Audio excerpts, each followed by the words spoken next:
ছাত্রলীগ একটি স্বর্ণধারক সংগঠন। এটি বঙ্গবন্ধুর হাত ধরে সৃষ্টি। এই সংগঠন সমাজ উন্নয়নের সন্ত্রাস রোধে ঐক্যবদ্ধভাবে কাজ করে যাচ্ছে।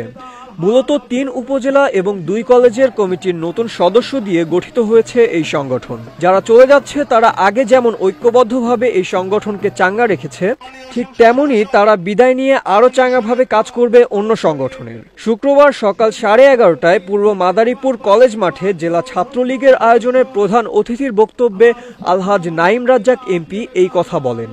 এই ছাত্রলীগকে আমি 2008 সালের জাতীয় সংসদ নির্বাচনের সময় থেকে শুরু করে অদ্য পর্যন্ত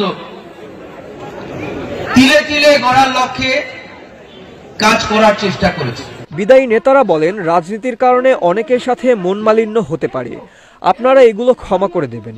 আর ছাত্রলীগ ছেড়েছি, কিন্তু ছাত্রলীগ আমাদের প্রাণ। জেলা ছাত্রলীগের আহ্বায়ক মোহাম্মদ মহসিন মাতবরের সভাপতিত্বে আরও উপস্থিত ছিলেন শরীয়তপুর জেলা আওয়ামী লীগের সাধারণ সম্পাদক অনল কুমার দে, গোসাইরহাট উপজেলা আওয়ামী লীগের সভাপতি শাহজাহান শিকদার, ডেমুডা উপজেলা আওয়ামী লীগের সভাপতি মাস্টার কামাল উদ্দিন আহমেদ সহ বিভিন্ন ইউনিয়ন পরিষদের চেয়ারম্যান, উপজেলা ইউনিয়নের আওয়ামী লীগ ও এর অঙ্গ সংগঠনের নেতাকর্মীরা।